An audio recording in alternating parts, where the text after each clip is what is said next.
Hi there, welcome back to Colorado and Company. We are outside with our favorite park ranger from JeffCo Open Space, Mary Ann Bonnell. Always nice to see you. Really great to be here. Happy New Year. Happy New Year to you too. Thank you. And I guess this time of year, open space and parks and recs departments, they're really popular this time of year. It's something, I think it's sort of contrary. They're popular because we're just not as crowded this time of year. So people can get out and enjoy themselves. And also there's that whole New Year's resolution thing. Plus cabin fever. If you can get outside for even a half an hour, that can make a huge difference for your attitude and how you feel about the day. Well, we were just talking about that. I mean, open space, what do you enjoy the most about getting outside? I just love winter because it's so quiet and it's so beautiful. And depending on just what recent weather has happened, the same park can look completely different the next day. And that's one of the things I really love about it. And I think our visitors enjoy just the opportunity to get out and see the snow and experience the different conditions and have great time with their family. And isn't there different wildlife out this time of year than normal? Yeah, so some of our animals that we see quite a bit are not out anymore at all. So some people love to be out in the winter because they're not going to see a snake.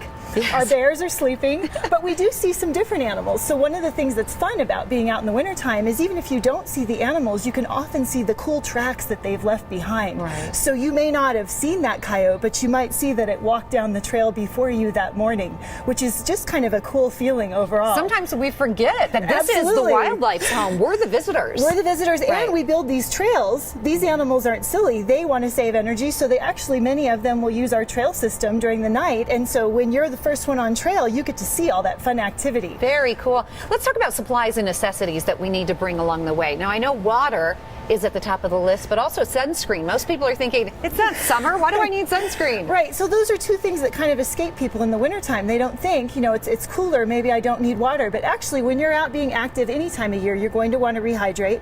Also, sun can be much more intense in the wintertime, so you're going to want to wear a nice hat or something to protect your face, and then also sunscreen, and then also you're going to want to protect your eyes from that snow glare if it's coming up off the snow. Put on some good sunglasses, Absolutely, UV rays. yes. Yep. And then also, it can also help you perceive some things better if you've got sunglasses on, because that glare can sometimes hide hazards from you if you're on the trail. So true, that's smart. Yeah. And of course, getting outdoors, we like to bring our pets along. Absolutely. So we have to talk about pet safety. Yes, number one pet safety item is a leash. We always want to see your dog on a leash because there's lots of things in winter that can be attractive to a dog. You know, they might see a deer or a squirrel and then they're off and you can't even get them to come back to you. So we want to see that leash. We also really think some dogs love to have those little paw protectors on. So you can get those now so your dog's feet don't get ice crystals in between the paws and they don't get as cold. We're also seeing a lot of really great jackets for dogs that have less body weight or maybe lighter fur. Right. So it's kind of fun to see some of the fashion for dogs out on the trail. My little Jingles has a jacket and a sweater, but I haven't heard of the little paw gloves. So I'll have to check that out. Yes, we're really seeing cute. a lot of those this year because if you think about it, that fur between their paw pads, that can get chunked with ice and stuff, and that can be uncomfortable for the dogs. Let's talk about some of the winter activities that we can get out and enjoy. Yeah. We were mentioning snowshoeing earlier. Snowshoeing is a big one. It's a hard one. It is a tough one, and that's what's great about it, is just a half hour of snowshoeing can make a big difference. Also, one of the things that's fun that people do this time of year is I was at West Mount Falcon on Sunday, and I saw a dozen skiers. So people are out cross-country skiing. We see some sledding. We see people out ice fishing. We see people out just hiking, and even trail running this time of year. So there's a lot of things you can do, even though it's winter, just to get out and enjoy yourself. And it's a workout, but you're having fun, and you're enjoying the beautiful open space. You have to be careful. It's easier this time of year to get lost. Is that true? It can be a little easier to get lost. There's a couple of things about that. If weather changes dramatically and we get into a blizzard condition, that can be really disorienting for some people. So you want to be aware of that. Check the weather before you go in.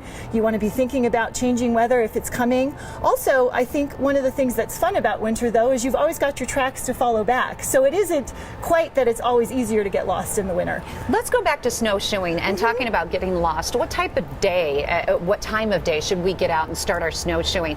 One time I was a mile from the top of the mountain, but I had to head back down because I was afraid it was going to be dark. Right, right. And so people do sometimes misjudge the length of the day. You want to remember that you need to be back and safe in your car by about 4 o'clock because that's when it's starting to get cold, and that temperature changes pretty dramatically once we start to go into sunset.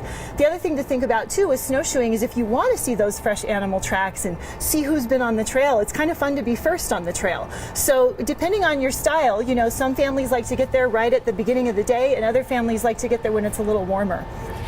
And how important is it, especially during winter? And I guess any time of year, this is probably a good thought, but to notify somebody and let them know that you're going out, where you're going to be. That's super important. Okay. So letting family or friends know, hey, I'm headed to this trailhead. I think I'll be gone about this long. I sometimes even leave a little note in my car. This is the trail I was planning on going that's on. Smart. And this is when I plan to be back. And so that just helps other people know, hey, you know what, it's 2 o'clock, but she wasn't planning on being back till 4, so it's all good. And there's also avalanche safety too, you mentioned earlier. There's a lot of safety items. Right. There's avalanche safety items, there's avalanche beacons. People can take classes to be more aware of avalanche conditions. I highly recommend that's something you should do. You should be watching advisories. There's also just the very simple act of slips and things that can happen. So one of the things we recommend is picking up some gear like these micro spikes. These are items that just fit onto the bottom of your shoe, and they give you extraordinary traction in most conditions. And so just something as simple as that, or just carrying it in your pack in case you do run into icy conditions, can make a big difference. The other thing that's really nice are these trekking poles, and these look really short, but they do extend. Okay. And just even one pole can help you have a little additional stability when you're out on the trail, which can make an enormous difference when you've got powder or packed powder or ice conditions. And I would imagine, speaking of ice, you can use this to hit to make sure if you can step on it or not, right? So these are handy in a lot of ways. They're handy for testing surfaces, they're handy for keeping yourself stable. They're also just really handy, I think, just in general for people that are trying to hike and kind of keep themselves stable. Give you a better workout. Now, you mentioned classes. Are there classes that we can take at JeffCo? There are.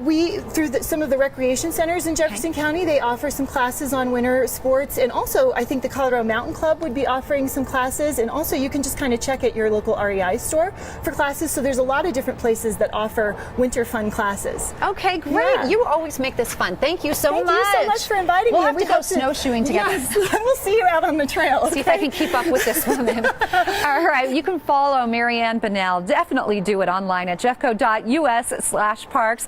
You can find all kinds of information on the site, including the classes we talked about and programs, events, and tours. Plan your next outdoor adventure with the help of the Jefferson County Open Space.